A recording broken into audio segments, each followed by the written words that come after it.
with the first question, if you're okay with that? Yes, fine. Okay. So the first question today would be, Srila Prabhupada stresses the systematic propagation of spiritual knowledge. Would you like to speak a little bit about the difference between systematic and non-systematic propagation? And this could also have historical aspects, how it was done in the past and how it was intended by Srila Prabhupada.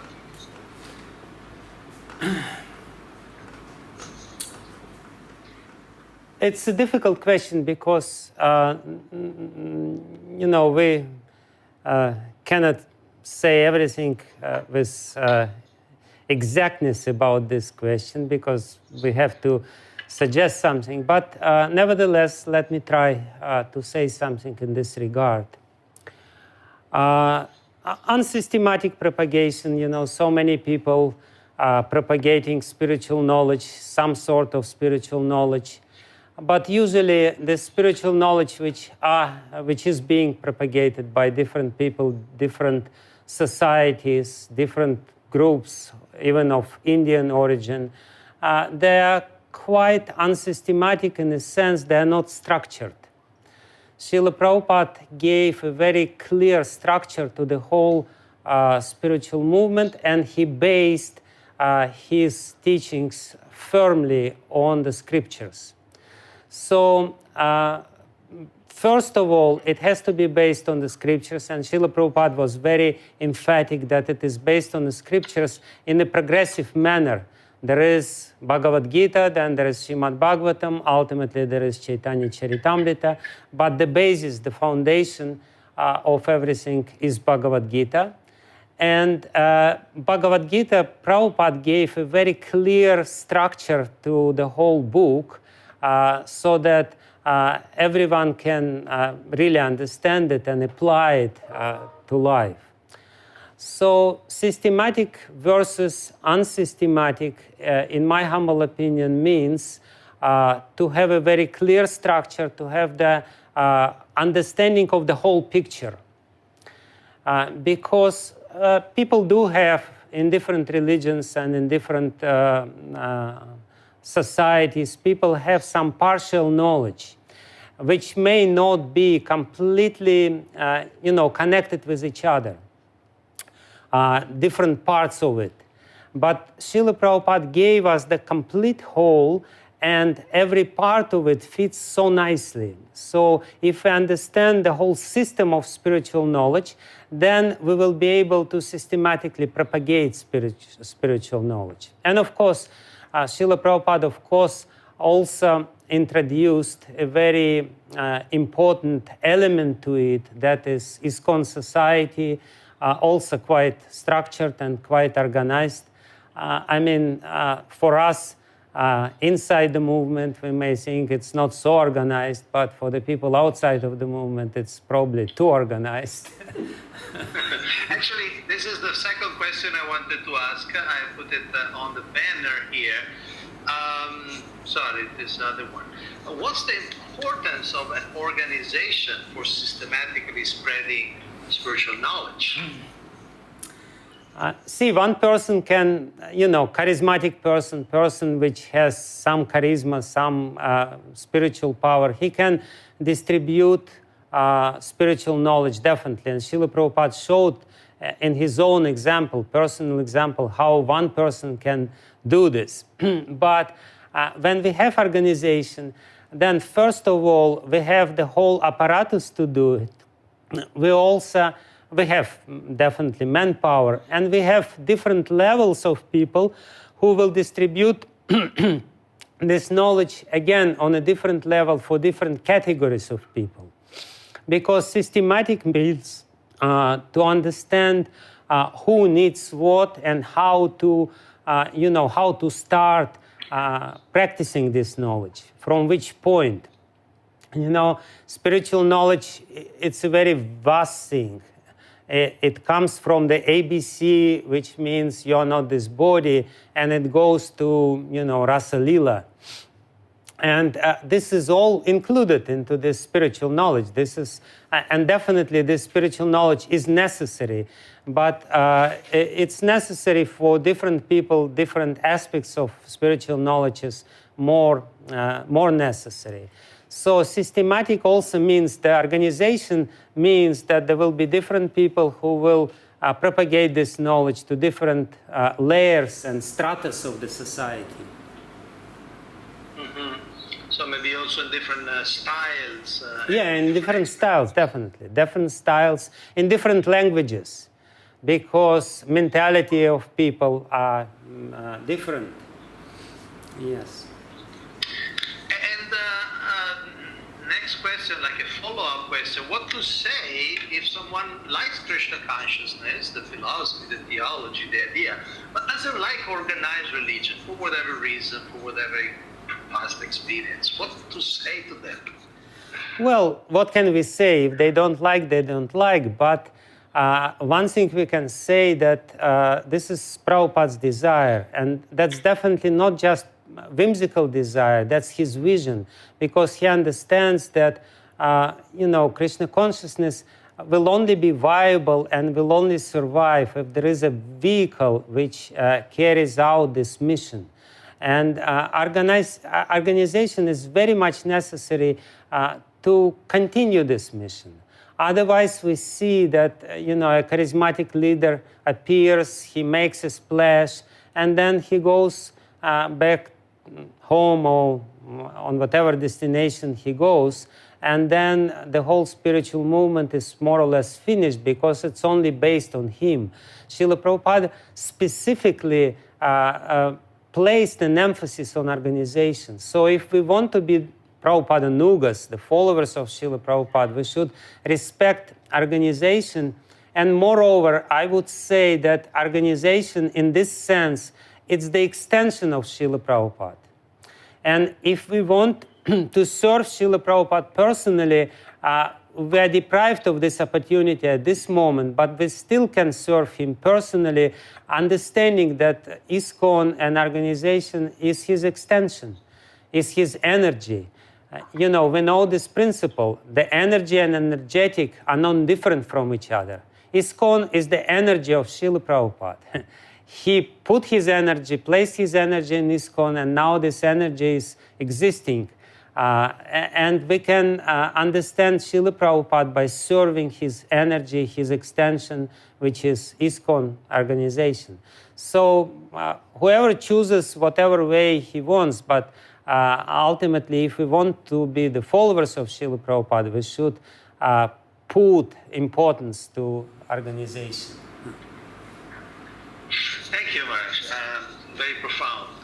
Now, let's go back to the text of the first purpose. Srila Prabhupada starts by saying, to systematically propagate spiritual knowledge to society at large.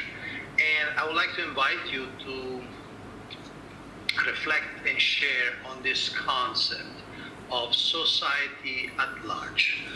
What are the best ways for ISKCON members to see themselves vis-a-vis the larger society? Because devotees could have different moods. One could be a confrontational mood. The society is way out there. We are just to preach to it and then come back to our own basis.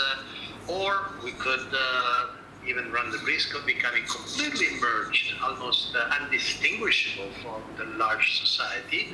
Or maybe a healthy level of tension and differentiation,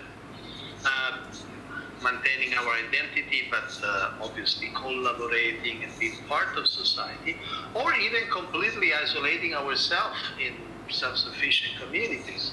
So you have a lot of experience dealing with both society at large and with the devotees and their attitudes. So I would like to ask you this. What's the best way? What would you advise for practicing devotees to how to see society at large and ISKCON relation with the society at large?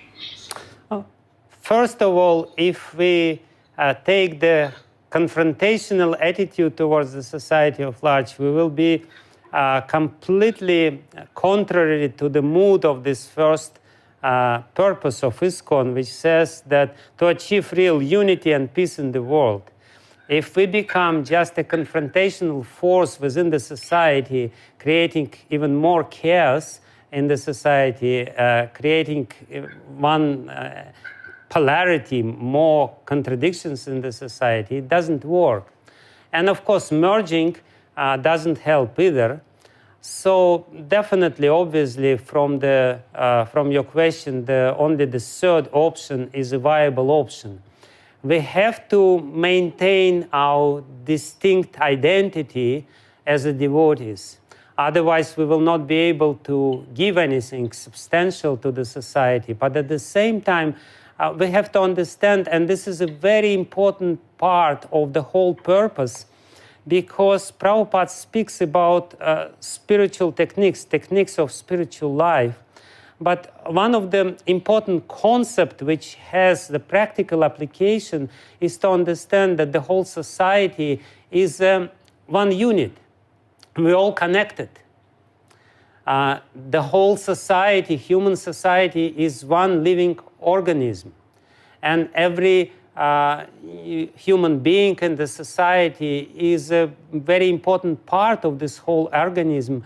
And if we start confrontational, way, then it's not help.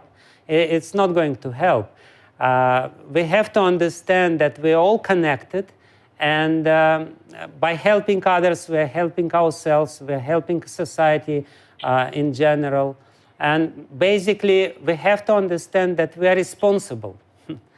If we understand that we are all so tightly connected with everyone, and this is a very important teaching of Bhagavad Gita, that everyone is connected with everyone else, then we have to understand that, we have to take the greater responsibility for people. So definitely the third option which you suggested is the ideal.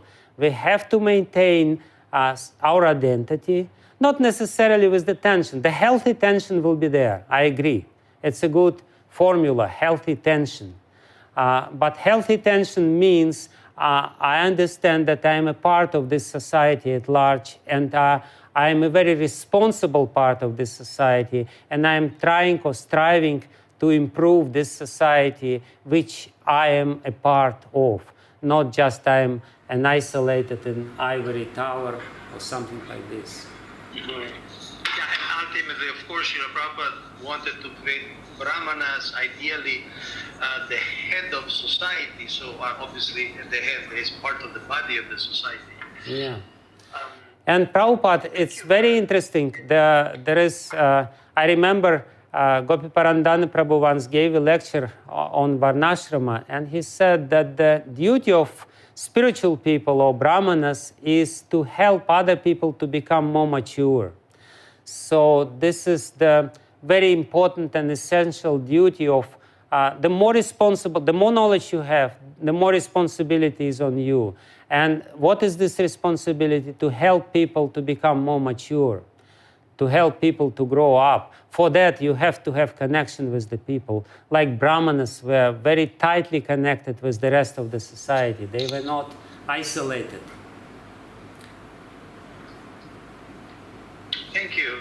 Now, in this first purpose, we see a lot of stress on, as you were saying, taking responsibility for the elevation of others. Why is it so important for a bhakti yogi to propagate the message? I mean, traditionally we see many spiritual paths, especially in India, where people are more concerned just with their own elevation, personal advancement. Why, for a follower of Srila Prabhupada, this notion of propagating, spreading Krishna consciousness, giving it to others in a systematic way? Why is it so important? Even in Bhagavad Gita, in the 6th chapter of Bhagavad Gita, where Krishna is speaking about classical yoga, Ashtanga yoga, or meditational yoga, he says that the best of the yogis, the yogis who are supposed to sit in Himalayas and keep their spine straight and meditate on Brahman or whatever, on the super soul and the heart, it is said that the best of the yogi is one who, by comparison with himself, sees others' sufferings and others' enjoyment. In other words, he is not callous to the suffering of other people. He takes them to heart, he feels them. And we know that the definition of a Vaishnava, he is a paradukha dukhi. The other's sufferings is his suffering. So compassion is a very important part of bhakti, because even Bhaktivinoda Thakur, he says a very interesting thing. He says that compassion is the same emotion as love of God. But when this emotion is addressed to God, it becomes prema. When the same, exactly same emotion or the same state of consciousness is addressed or how to say this, directed towards the human being, it becomes compassion. So compassion is not different from love of God. The same way you love God, in the same way you should feel for the suffering of other people. So, and if we don't feel for the suffering of other people, it means that we don't love God. And the same. And Prabhupada, therefore, he was so emphatic. He knew that, this is a very important, for those who already achieved this level of love of God, they will naturally be very compassionate. For those who are striving to achieve this level, the compassion will be sadhana. So it's the same, in Bhakti Yoga, there is no difference between the goal and the purpose to achieve the goal, the means to achieve the goal. And therefore, our goal is to achieve love of Godhead, and we are practicing living as if we have love of God. So in the same way, the goal is to become compassionate, because it's the same, it's tantamount to say that we have love of God. But how we do it? By practicing compassion, by trying to take responsibility for other people. And it's firmly based on the spiritual knowledge, on this very important principle of spiritual knowledge, that we're all connected. And if we are mature, we understand that we are connected. The less people are mature, the more they are isolated. Srila Prabhupada translates this prithak bhava. Prithak bhava he translates as separatist mentality. Separatist mentality is the mentality of a person who is engrossed in the lower modes of nature, and who is immature, basically immature as a human being. The more mature he becomes, the less he is influenced by the lower modes of nature. His consciousness will become more expanded, and with this broader consciousness, he will take responsibility for other people. And compassion will be also a part of his spiritual practice. Thank you, Maharaj. Thank you. So the purpose also, the first purpose also speaks about educating all peoples in the techniques of spiritual life. Would you like to elaborate on what techniques of spiritual life means, what it indicates exactly? Thank you very much. I think this is the most important question when we're thinking about this purpose. And I would like to give two other formulations of the same purpose. Srila Prabhupada was thinking about this mission very deeply, starting from early 50s, or probably even before. So in 53, when he established the League of Devotees, he wrote a prospectus, a very interesting document, which is there in folio, you can find it. And in the League of Devotees, he basically speaks about the same purposes in a more elaborate way. There are more points there, around 20 different points, not 7. But the first point is more or less the same, and I would like to quote, first of all, this prospectus of this League of Devotees, and then quote another document, which is more recent and more close to the 7 purposes. From this, we will very clearly understand what it means.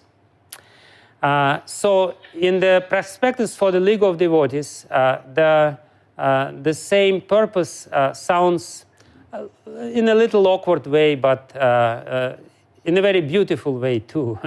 To propagate spiritual knowledge systematically for checking the imbalance of life to the whole race of India and the whole world, with a view to educate the people in general in the techniques of spiritual life as the basis for balanced psychic and biological development of the human race, and thereby achieve real unity and peace of the contending elements of the present world. So it's a very, very, inspiring formulation. And there is another very important document which was found in Prabhupada's diary just before ISKCON was incorporated. As far as I could understand, this was the idea of Srila Prabhupada to make it as an ISKCON constitution. It's called Constitution of Association. But somehow or other, this larger document became 7 purposes. Nevertheless, it's interesting because this first purpose is formulated slightly differently and more close to this prospectus of the League of Devotees. To educate the greater human society in the techniques of spiritual life as the basis for balanced psychic and psychological development, biological development, psychic and biological development, and thereby achieve for the first time in human society a real peace and unity among the contending forces in the world today. So it's a very global sort of goal for the whole society. And what I would like to emphasize is that in both documents, in the Constitution of Association and in League of Devotees, the prospectus of the League of Devotees, Srila Prabhupada not only used the phrase spiritual techniques, that's common for all 3 formulations of this goal, but he also mentions the biological level and psychic level. So in my humble opinion, I was thinking very deeply what it really means, spiritual techniques for people in general. In my humble opinion, what Prabhupada means here, he means the idea or the understanding, and Prabhupada is very clear. He says that this is the idea which can unite all people. So obviously, by spiritual techniques, he does not mean some unique spiritual technique which would divide people, unique to a particular religion or to a particular creed of people or to a particular culture. It's something which is very scientific and unifying. And in my humble opinion, what it means the paradigm that there is body, biological development. There is this material body, there is mind, psychic development, and there is spirit soul. We know this is a very clear Vedic paradigm which is very clearly presented by Krishna in Bhagavad Gita. So this understanding, first of all, it's scientific. And we can very scientifically try to prove it by all means, by the means of even modern science. So it's not sectarian. Second of all, if we understand this concept that the human body is not just physical body, it's not even the complex of mind-body, as some more advanced people suggest, some esoteric people, but it's the combination of the soul, mind, and body, and this combination is specifically meant for the soul. the soul is the prime principle, and mind and body are secondary principles. So if we propagate this idea, which is, again, very scientific and very unifying for all the people, then the balance can be established, because the imbalance in the society is because people emphasize bodily development, biological development, the needs of the body, and therefore by stressing or emphasizing the needs of the body, the competition is there. There is always some sort of mentality, scarcity mentality, I need more for my body, and there is always strife in the society. But if there is very clearly established this beautiful idea and simple idea that the most important element is the soul, the body and the mind are the instruments of the soul. If this concept is established, this is, in my opinion, what Srila Prabhupada means spiritual techniques, or rather, not the concept itself as the technique, but the practical application of this concept in different areas of life. This is what Srila Prabhupada means by technique. You have this very clear and beautiful and simple concept that you're not this body, you're not this mind, you're the spirit soul which uses the body and the mind for your purposes. And then you see how this concept is applied in the area of relationship, family life, in the area of social life, and so on and so forth. So in this way, it becomes spiritual technique when you're emphasizing the importance or the primeval importance of the soul over the body and the mind. Thank you, Maharaj. Very deep elaboration on the techniques of spiritual life. Now, Srila Prabhupada also say that these techniques of spiritual life will check the imbalance of values in life. So, would you like to elaborate? Let me just see 1 minute.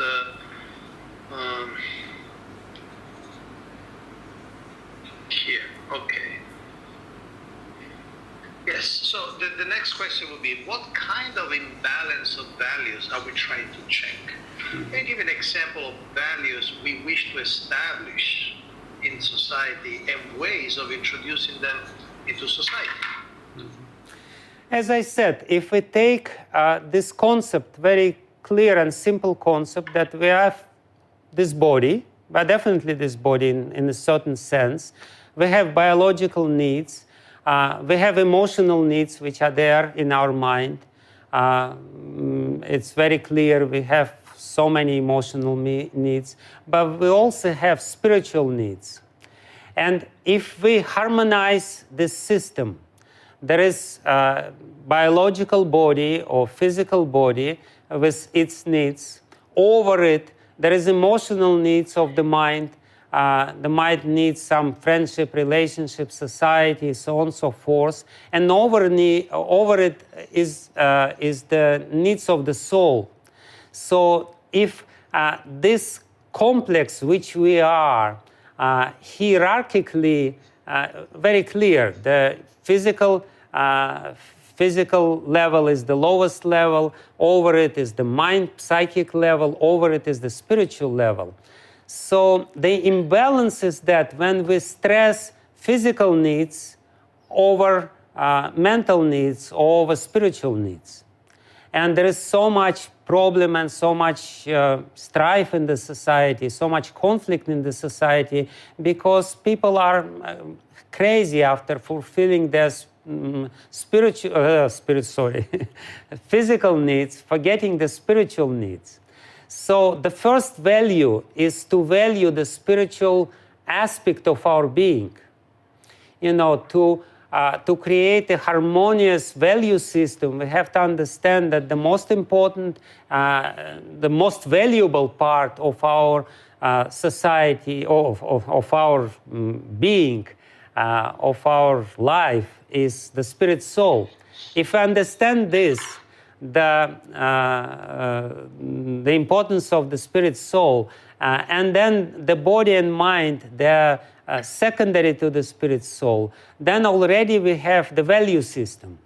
The spiritual values are more important than the emotional values, and more important than the physical values.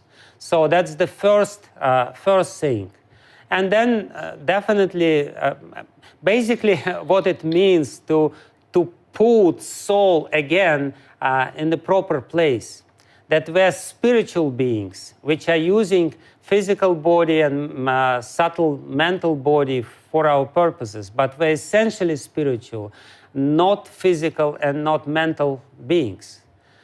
So that's what it means. And if we're talking about the example of the values, the most valuable thing for people, like people are crazy after food, and they think that they should live to eat. Then the purpose of life, the food, becomes a huge value in them. Or sex. Sex becomes in the modern society, it has become the value in itself.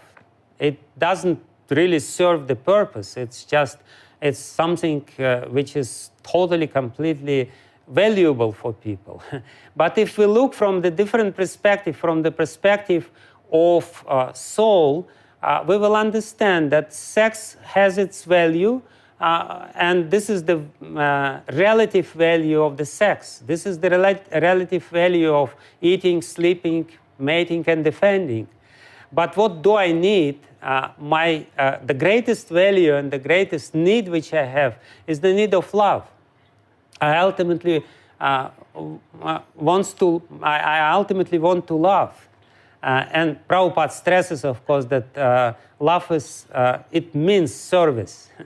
So to check or to improve the value system, we have to put these spiritual values on the top. And the highest spiritual value for the human society is the value of service, selfless service, which is synonym of love. I want to love. Love is the greatest need of the soul. If this is the greatest need of the soul, how do I achieve this purpose? I can achieve this purpose if I serve others. And if I serve God by chanting His name and so on and so forth. So this is how Srila Prabhupada is speaking here. He is, of course, speaking in a very broad way so that many, many other things can be included into this. But this is, in my opinion, how it should be understood, that we should place the spiritual values over the mental, emotional values and physical values, and stress these spiritual values. Primarily the value of service. Thank you. So this first purpose talks about propagating spiritual knowledge, educating in the spiritual techniques, to check the influence of values. And then there is this final sentence, to achieve real unity and peace in the world. Now, is this largely utopian or also inspirational, or is it something to strive for? I mean, the International Society for Krishna Consciousness should realistically aim at influencing this planet so much to create unity and peace. What's your take on it? Well, as I said, in other formulations of the same purpose, Srila Prabhupada is even more emphatic on this point. He says, for the first time in human society, a real peace and unity among the contending forces in the world today. So, obviously, we should not interpret it as just utopia or just I don't know how. Srila Prabhupada is definitely very serious about it. It's not by chance he's saying this for the first time in human society, a real peace and unity among the contending forces. He did want it. We should, while speaking about this, we should definitely start. This is the starting point. Srila Prabhupada wanted it. How he wanted it, how it will be achieved, that's the big question, which we should think. But we should not dismiss it. We should not think that this is some utopia or some inspirational thing, just, make some big goal and then which you will never achieve because you know that this is too big to achieve. No, he wants it. And in my opinion, we should, as followers of Srila Prabhupada, we should understand that it is possible. It is possible. How it is possible? Again, the strife in the society, the people, they become competitors with each other. They're, entering into war because they think they are this body. And this concept, this material concept, materialism, is a very dividing concept. The quarrel and the problems in the world today is because people are primarily and mostly at large, they are materialists. And because they think they are the body, there will always be this scarcity mentality. I need more resources. And therefore, they will neglect this Ishavasyam principle, Ishavasyam idam sarvam. Whereas when they understand that I'm spirit soul, it means that there is God who created me. I'm sorry.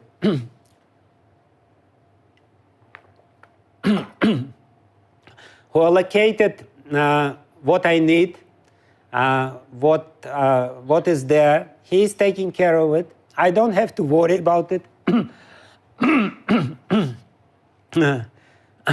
I'm too emphatic about it. I just really want to say that Prabhupada is not joking here.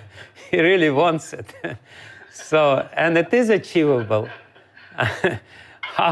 How it is achievable? It is achievable if this simple concept is widely propagated, because all the conflicts in the society is because of this misunderstanding, this materialistic understanding of life. And therefore, people will always be struggle for the influence, for power, and so on and so forth. But if I understand that I am the spirit soul and I am the servant and I start serve, if I put the service as the highest value, and I will try to achieve this service mood as my goal in life, then there is no point of quarreling. So if this concept or if this understanding is propagated widely, then there will be peace. There is no doubt about it. But first, of course, we have to make peace in our own society. What I can see sometimes, it's very hilarious. We're speaking about this very great purpose, but we have so much strife and so much contradictions in our society. And again, in my humble opinion, why it is so? Because people don't understand the ABC of spiritual knowledge. Because they want to, dominate over other people with their ideas and because of the pride, when we understand that we're spirit soul, we become humble, and when we become humble, most of the problems are solved. All the problems is because we're proud. Because we're so proud, then there's so much problem in the society and in our society. So if we place in relationship to our society, in relationship to the devotees, if we're talking about the values, correcting the value system, then we have to place this value of service, and it means the value of humility on the top. I'm influential, the influence, the power in the society, the position in the society, to become recognized as a savior of the society, to become recognized as a very true follower of Srila Prabhupada. This is all secondary in comparison to this basic value of humility and service. If I value this, I will strive for this. I will not try to, dominate over other people and quarrel with other people and say, you don't know anything, only I know, only I'm the true follower of Srila Prabhupada. If you are the true follower of Srila Prabhupada, follow him. It means serve others and create the unity within our little society. If we create the unity within our little society, then we will be able to propagate it there. Otherwise, we're hypocritical. Srila Prabhupada definitely means it, but it also means a very important message, and I think this is one of the most important messages of Srila Bhakti Charu Maharaj, who just left us. His whole life, he was striving to unify our society, ISKCON society. And Prabhupada, this is his last instruction. Why don't you cooperate with each other? And the very fact that the cooperation is not there, that the value of cooperation is not established in our society so firmly, is because we ourselves didn't understand this spiritual concept, this spiritual paradigm. The paradigm of service, the paradigm of love. The most important need of the soul is to love, and to love means to serve. And to serve means to become humble. So if this understanding is established, then this ideal will be also fulfilled. Otherwise, it will remain a utopia. Yeah, people will just, they will say, yeah, very nice. But we have our business to do. Let's prove that we are right and everyone else is wrong. Yeah, in fact, when you were talking, especially about the broader aspects of unity and peace in the world, we received a question which you largely already answered, but maybe you want to add something. And this is a question from somebody you know very well, is Bhakti Rasayam Sagar Maharaj, who was asking the same thing. Again, you already answered. But if you like to add a few words, what can help different devotees to achieve unity and peace among themselves, to show a good example to the world? Yes, you answered. In fact, Maharaj is thanking you for the answer. But if you want to add a couple of words, and by the way, Maharaj, we also have another couple of questions online. If you like to take them, we have a few minutes more. Yeah. I definitely, thank you very much for this question. Yeah, I can definitely add something to this. When we deal with other devotees, the most important principle upon which our interaction with other devotees should be based is the presumption of their devotion. As much as there is this, how you call it, the presumption of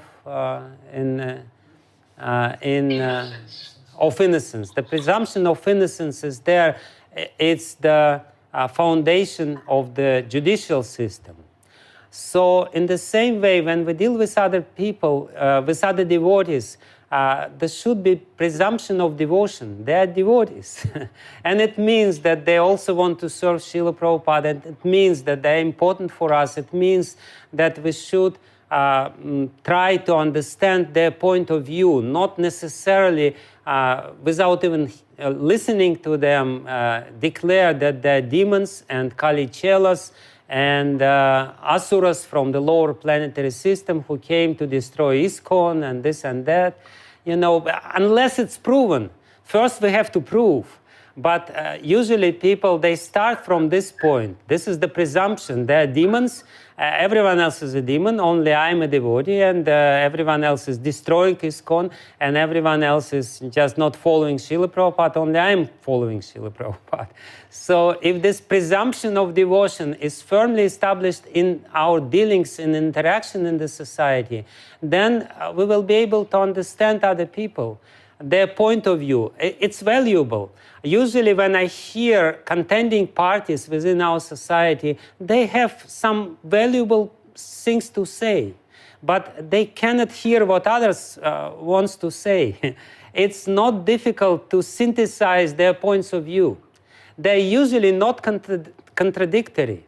They bring them, and try to how to say this, collide against each other. But actually they are not contradictory. They are from different angles of vision, and they can be synthesized very nicely. So I think this listening, when we listen to other people, try to understand what they want to say, and when we have this initial understanding that these people also wants to say something important, they have very important understanding of how to improve our society, then we will be able to establish unity within our society and spread this unity. And again, this unity will be spread in our society if this paradigm is established. I'm spirit soul. What is the need? What is the prime need of the spirit soul? The prime need of the spirit soul is to serve, not to establish my supremacy or superiority over others. But I'm the servant of the servant.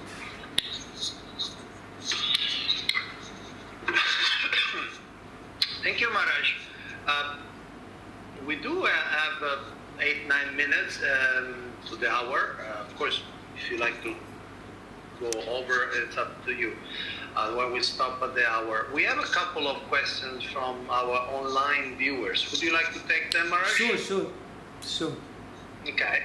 So we have a question from Shilpa Karini from Belgrade, Serbia. She's asking if Maharaj can say a few words about preaching in a country where Orthodox Church is very strong and trying to present ISKCON like a sect, or like they say also in English, like a cult. So both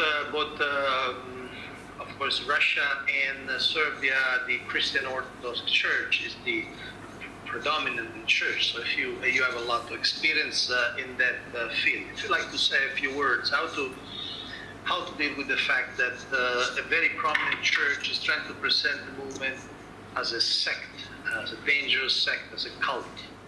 So therefore, to counteract this propaganda, which is definitely very strong in such societies, we should stop being the sect.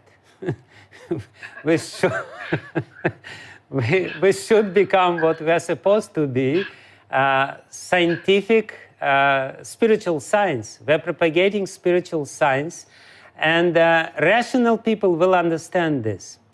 That's why I say that this paradigm, which is presented in this first purpose of ISKCON, especially in the more elaborate versions of the 7 purposes of ISKCON, like this Constitution of Association or Prospectus for the League of Devotees, it's a very interesting material or documents for meditation or for thinking about vision of Srila Prabhupada. So basically, Srila Prabhupada is very emphatic in establishing universal principles which are scientific, which are not sectarian by nature. Like this principle, that there is body, there is mind, and there is soul, and the need of the soul is to serve. Srila Prabhupada didn't even use very often the word love, because love is such a misunderstood notion. It's a very misunderstood and misused term. He used service. So if we propagate this scientific understanding as a basis of our preaching, And Prabhupada said that, if you take this, then you can use it within your religion. You can apply it within your religion. There are some scientific principles. You're not this body, and it means this, this, and that. You're not this body, and it means in the area of relationship, it means this, this, this, and that. So if we scientifically preach, then rational people will understand this. Irrational people, there is no use to waste our energy and time with irrational people. But rational people will be able to appreciate. And I know quite a few, not so many, but a few Orthodox priests who are in their leisure time under the blanket read Prabhupada's books and appreciate Prabhupada's books very much because they see that there is a universal spiritual science. So we have to learn how to present Krishna consciousness not as a sectarian religion, which will always create some sort of opposition, but as the spiritual science. And this initial, very basic paradigm that there is a soul which uses the body, and uses the body either to destroy the world and to enjoy, to exploit everything, to exploit nature, or uses the same body and the same mind in the service of God and subsequently in the service of the society, that will be appreciated by rational people. They will not mind. Thank you, Maharaj. Thank you, Maharaj. And you can always point out that there is the elements of spiritual science are there in Orthodox Christianity everywhere. They're basically the same. It's just Prabhupada gave it in a very clear, structured way so that it could be systematically understood and rationally understood. Now, the last questions we have from our listeners, from our viewers, is from Braja Vanita Dasi. Is in two parts. Basically, it refers to when you were talking about the ISKCON as an expansion of the energy of Srila Prabhupada. And she was saying that this statement could be corrupting for the representative of the institution, who can take it on his own account and invest in his own interests. So my understanding is that she is saying, yeah, we could say that ISKCON is an expansion of Srila Prabhupada energy, but some officers, some person who has some responsibility in ISKCON could also misuse it. Yeah. This danger is always there. The danger of misuse. We're living in this material world, and everything basically can be misused. Even simple things can be misused. The knife is a very nice thing, but it can be misused, and it will become a very dangerous thing, even though it's a common stuff. What to speak about spiritual philosophy? Spiritual philosophy can be misused and can be a very, can become a very, Machiavellian instrument for exploitation. There's no doubt about it. And we have seen it, unfortunately, even within our short history. Some people do it. And of course, this understanding on this concept that ISKCON is the extension of Prabhupada and we should serve ISKCON can also be misused. But first of all, we have to understand that even if somebody, let's say hypothetically, there is a leader who is misusing it for his own aggrandizement, his own benefits, so on and so forth, and you happen to be working under him. Still, if you're doing it with a very sincere soul, there is no harm. You're serving Prabhupada's society. You're serving through this to Srila Prabhupada, and Prabhupada knows that you're serving him. It's very interesting. Prabhupada, he was not so much concerned about the potential misuse of this, because he knew that ultimately if people are sincere and if they're serving, it will not go in vain. I have seen it. Yes, some leader may become little deviated. He may become, he may develop exploitative spirit. But if you sincerely serve, what is the point? What is the loss?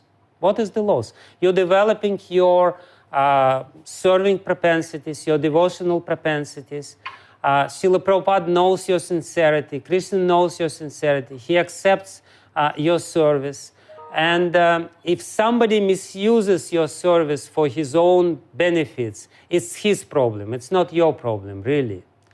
And of course, we as devotees, we should not allow other people to exploit us. We should be careful about this. We should not be naive and, but at the same time, we should not be overly paranoid about this. I've been in different situations and, but I was in different temples, and I was happy in all the temples where I was. And I was happily serving Srila Prabhupada. I was serving the ISKCON society, and I saw some deviations here and there, but generally still, nevertheless, I don't think we should be overly paranoid about this. But of course, we should be mature. We should be very clear. If somebody is misusing it, we should make the necessary steps to stop it if we can. But otherwise, we can just continue serving. Krishna sees the purity of our purpose. I don't think we should be, I don't see the point. And if this mood is established, then, it will be very difficult to misuse this. If everyone is serving, like when we,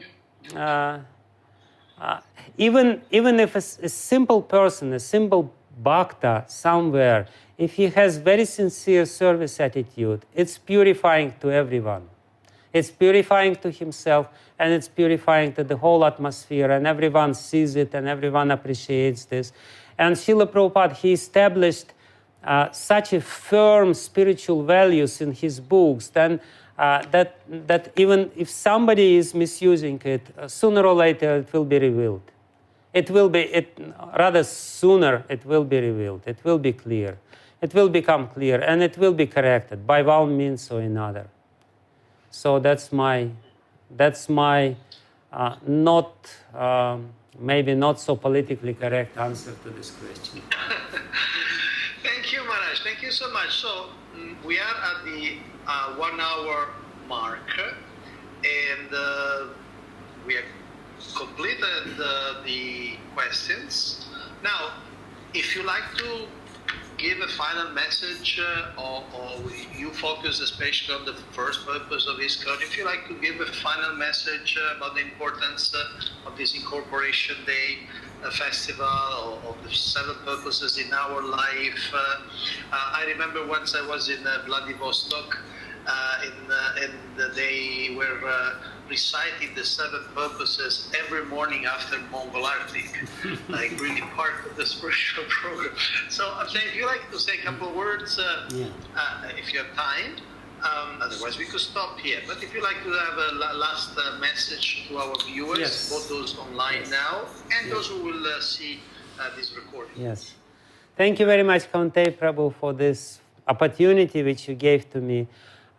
What I would like to say, that it's definitely, you asked this question, but I want to emphasize this again, is that It's not just utopia, it's a very real thing, and we should, if we are true followers of Srila Prabhupada, we should take it seriously.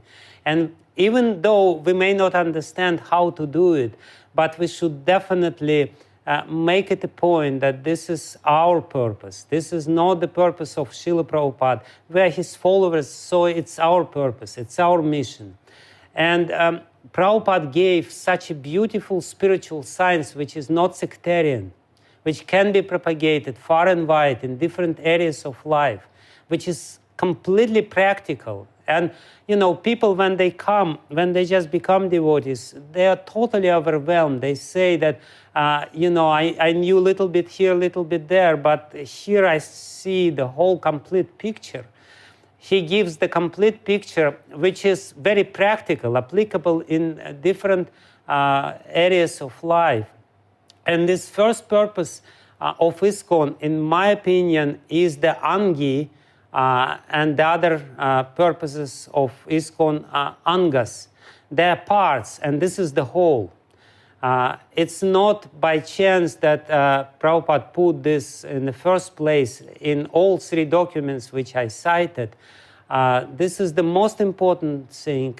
We should become spiritual scientists.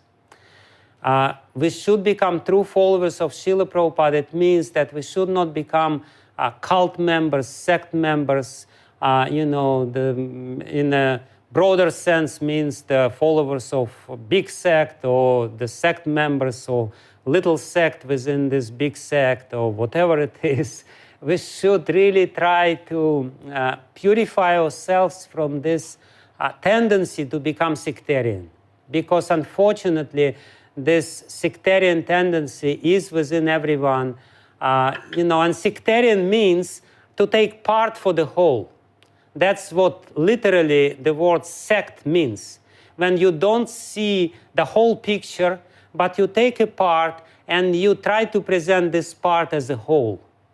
You take the part of the teachings and try to pause or to propagate this little part which you have understood or which is in resonance, in sync with your own mentality, your own understanding, and you try to push and promote it as the whole.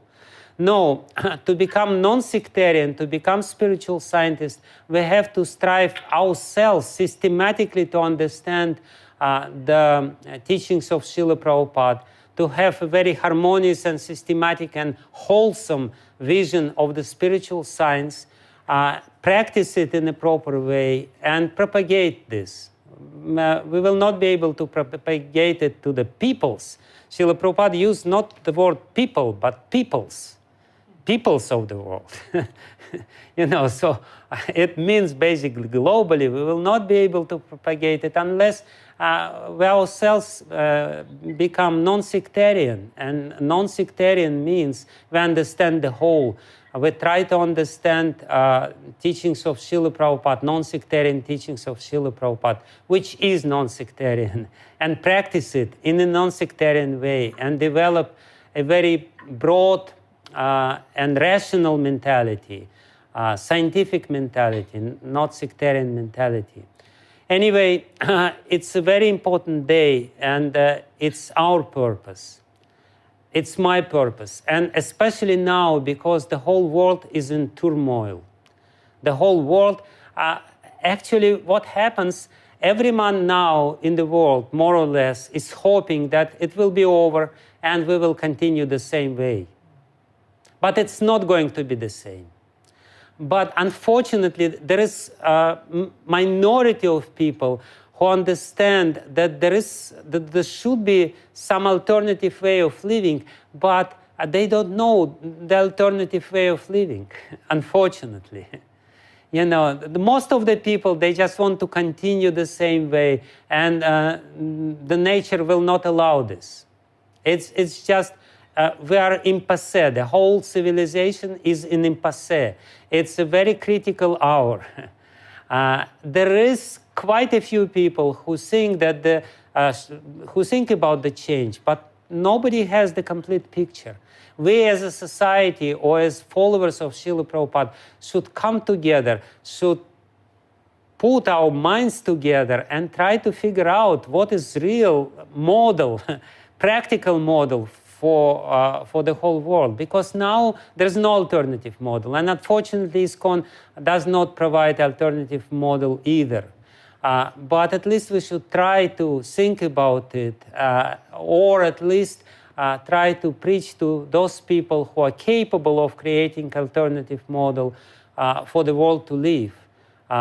Because the world needs an alternative. And ISKCON can provide the alternative, definitely. And Prabhupada wanted that ISKCON would provide the alternative. He said that the historians of the future will speak about ISKCON, that ISKCON saved the human society when it was the most needed. So this hour has come. And we should understand this. Otherwise, the destruction is impending. I'm not alarmist myself. I am not a doomsday sect member. I don't want to create some sort of agitation, but it is serious, and it means that we should take responsibility globally for our own life, for our own society, to improve our own society, for the sake of Srila Prabhupada and for the sake of the whole world. We should try to do it. Otherwise, what is the use of being an ISKCON member? Paraphrasing Srila Prabhupada, he used to say, what is the use of being American if you don't think big? So what is the use of being an ISKCON member if we don't think globally, if we don't take responsibility for the whole world, if we're just satisfied with our petty little achievements and with our petty little quarrels when we become victorious over other people. So that's what I wanted to say. Maharaj, many thanks for the depth of insights, the information, the knowledge, your energy. Decades meditating on these purposes were transmitted to us. So we are very, very grateful that you could participate and you could be the first speaker on the first purpose of ISKCON. Thank you. We also thank all those who watched live and those who will watch this video later. And we have a whole series on reaffirming the 7 purposes of ISKCON in connection to this Incorporation Day coming up on the 14th. And you can go to our website, or you can go to our Facebook page, facebook.com/GVCSPD, and click on the events, and you have all the other speakers for all the other purposes with all the timings. So, Maharaj, many thanks for your participation. We're extremely grateful. Thank you very On behalf much. of the GVC Strategic Planning team, thank you so much. Thank you, Conte Prabhu. Thank you very much for everyone. Thank you.